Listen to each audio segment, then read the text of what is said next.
é importantíssimo que as pessoas saibam da gravidade daquilo que está prestes a acontecer. Pela primeira vez na história do Brasil, nós vamos ver uma paralisação completa da máquina pública. É o chamado shutdown, quando o governo gasta tanto que não tem mais dinheiro para pagar a conta de água, conta de luz, conta de internet. Quando vai chegar num ponto em que os ministérios vão ter que trabalhar no escuro, que não vai ter energia elétrica para sequer os servidores utilizarem os computadores. É o cenário que eu venho alertando há algum tempo e que inclusive, eu citei quando apresentei a PEC do equilíbrio fiscal, dizendo que haveria uma paralisação total da máquina pública e na época o governo Lula se negava a reconhecer. Agora o próprio governo mandou um projeto de lei de diretriz orçamentária dizendo que sim, está vendo que o colapso da máquina pública vai acontecer agora pela primeira vez na história e a razão todos sabem. O disparo no aumento dos gastos do governo. Os gastos assim aumentam num ritmo ainda mais assustador do que vocês podem imaginar. Eu vou mostrar isso no vídeo de hoje e também falar sobre a alta nos juros. Quem diria? O banqueiro central nomeado por Lula, Galípolo, subiu a taxa de juros para 15% ao ano, a segunda maior taxa do mundo, taxa real, descontada a inflação. A gente só perde para a Turquia, até a Argentina, que chegou num ponto de quebradeira total em que o Brasil ainda não chegou, está conseguindo se recuperar e tem uma taxa de juros menor do que a taxa do Brasil.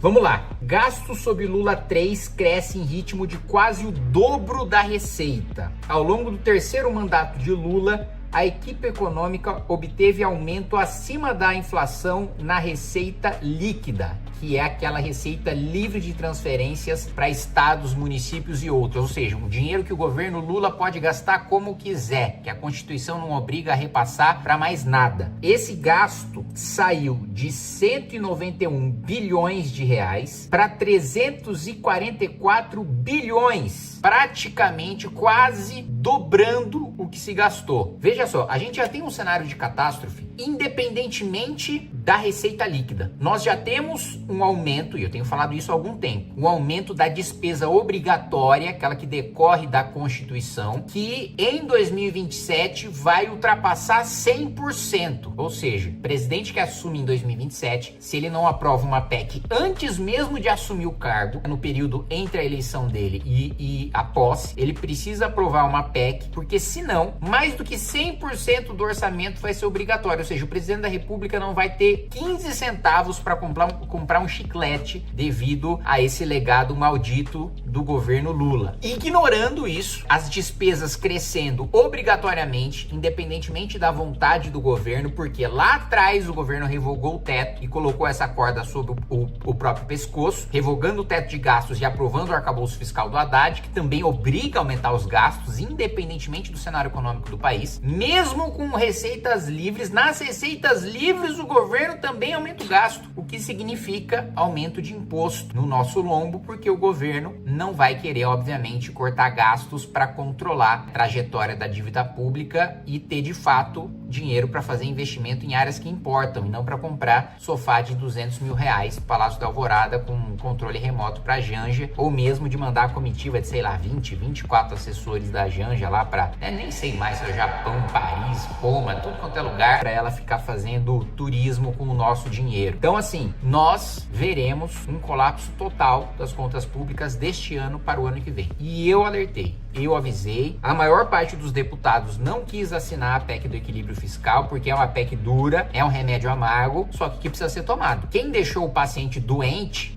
a ponto de quase morrer das contas públicas, o país, foi o PT. A culpa de nós termos que tomar um remédio amargo é do PT, não é de nós que queremos dar o remédio. Aí o PT vai gritar e espernear quando perder as eleições e o próximo presidente tiver que fazer ajuste. Anote o que eu tô falando. Vai falar, tá vendo? Foi só o PT sair do poder que tá tendo corte em aposentadoria, corte em benefício social, corte na saúde, corte na educação, e vai ter que ter corte em tudo isso, tá? tá? Eu já adianto pra vocês. O próximo presidente vai ter que cortar tudo isso, por causa da doença deixada pelo PT. E aí o PT vai falar, mas tá vendo como é amargo esse remédio? Tá vendo como vai ser duro pra população? Pois é, mas quem criou a doença? Quem adoeceu o paciente? O país, o Brasil? O PT. Agora, a culpa de ter que dar o remédio não é do próximo presidente. É a responsabilidade dele. E pior, pode ser amargo no curto prazo, o remédio, mas é muito pior não tomar. É muito pior você prolongar a doença e deixar o paciente morrer. Que é isso que vai acontecer, se a gente não mudar essa trajetória. Aí, meus amigos, acabou o amor entre PT e Galípolo, né? Vocês devem se lembrar, e eu vou pedir pro editor colocar aí várias e várias vezes que o Lula falou, demonizando o Roberto Campos Neto e dizendo que ele era o responsável pelo tanto que a gente gasta com a nossa dívida, né? Mas é que tem um cidadão no Banco Central, que a gente não sabe quem pôs ele lá, que traz o juros ser 13,75. Tem que cuidar do Campos Neto, é o Senado que o indicou. Se o cidadão quiser, ele nem precisa conversar comigo, ele só tem que cumprir a lei que estabeleceu a autonomia do Banco Central. Ele precisa cuidar da política monetária, mas ele precisa cuidar também do emprego, precisa cuidar da inflação, precisa cuidar da renda do povo. Todo mundo sabe que ele não está fazendo, ele fazendo, não está fazendo. A realidade brasileira eu tenho cobrado dos senadores, foram os senadores que colocaram esse cidadão lá. Então ele tem que ser cobrado, é só isso. Eu acho que esse cidadão joga contra a economia brasileira. Ele não tem explicação, não existe explicação aceitável porque a taxa de juros está 13,75. Não existe. Um país do tamanho do Brasil, com inflação de 4%,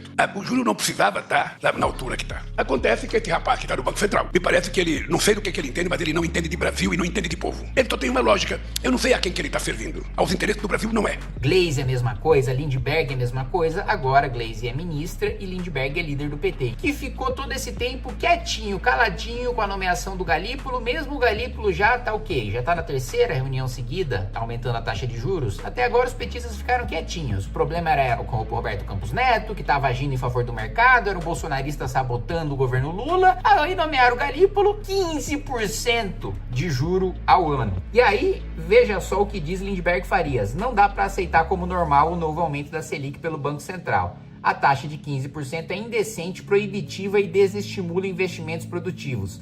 É a transformação do Brasil no paraíso dos rentistas, que é o retrato dos governos petistas, né? Gritar contra banco e garantir dinheiro, lucro recorde para os bancos, né? Dizer que eles são os grandes esquerdistas que promovem a justiça social e taxam os ricos, e no final das contas a Bolsa Banqueiro é muito maior do que o Bolsa Família. Quem vive de juros ganha, quem trabalha perde. Falam muito de ajuste fiscal e da dívida pública, mas o crescimento da dívida não vem dos programas sociais com saúde ou educação. Vem do pagamento de juros. Veja só a contradição, né? Por que os juros estão altos? E aqui eu não tô nem jogando a responsabilidade do Galípolo. Eu tô só mostrando o quanto os petistas são caras de pau de criticar o Galípolo, sendo que eles próprios nomearam o Galípolo, e de terem ficado todo esse tempo quietos quando o Galípolo permaneceu fazendo a mesma coisa que o Roberto Campos Neto. E não é responsabilidade do Galípolo, não. O que ele tá fazendo é o seguinte: olha, o governo tá gastando mais do que arrecada. Se o governo gasta mais do que arrecada do nosso dinheiro, ele precisa tomar dinheiro emprestado. Se quem empresta dinheiro pro governo vê que o governo não tem perspectiva de fazer superávit, ou seja, não tem nenhum horizonte em que o governo vai pagar a sua dívida, ele vai cobrar juro mais alto. Se o Banco Central não aumenta os juros, o governo vai pedir dinheiro emprestado e ninguém vai emprestar. E aí sim, você não vai ter dinheiro para pagar programa social, como o Lindbergh está argumentando. Não é a taxa de juros que faz aumentar a dívida e o governo aumenta o rombo do governo. É o governo que não corta gasto, é o governo que você não tem que olhar a dívida como uma fotografia.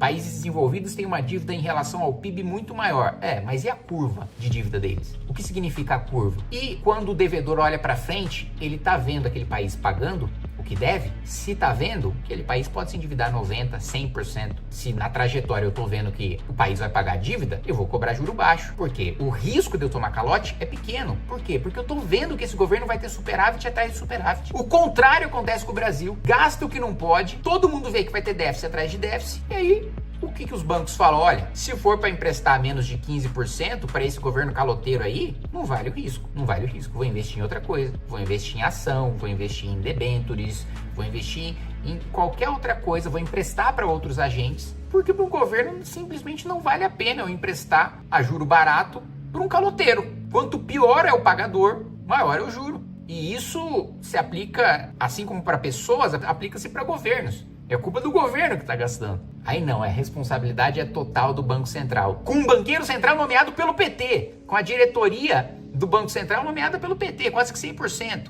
Eles têm maioria no Copom. Quem foi nomeado pelo PT define a taxa de juros. E aí agora não, vai continuar batendo no Banco Central? A culpa ainda é de quem? Foi o Bolsonaro que botou o Galípolo?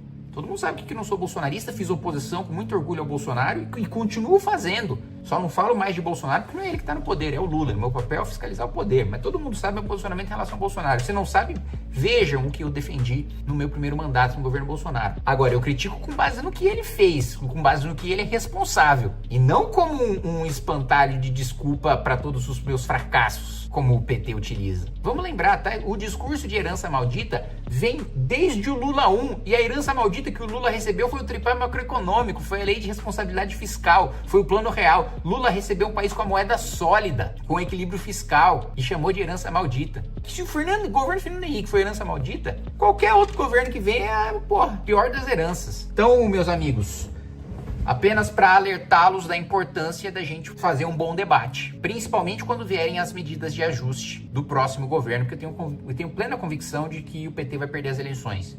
Tenho plena convicção. Sei que muitos de vocês são céticos, mas quando chegar na hora da eleição, vocês vão ver quanto que eu tô certo. Vai perder. E vai perder com certa folga ainda. E aí o próximo governo vai ter que aplicar esse remédio amargo. E aí o PT vai chiar e vai espernear e vai dizer que é tudo culpa do governo que tá assumindo, que odeia pobre. E aí a gente vai ter que saber, por isso que eu tô falando desde agora, mais de 3 anos antes do próximo presidente assumir, desde 3 anos, eu já tô falando e continuo falando, porque nós vamos enfrentar esse debate. Vai ser um debate difícil porque a população em geral não entende, não sabe trajetória de dívida, juro, não entende, a população não entende. Então nós temos que promover, que travar esse debate. Valeu, um abraço.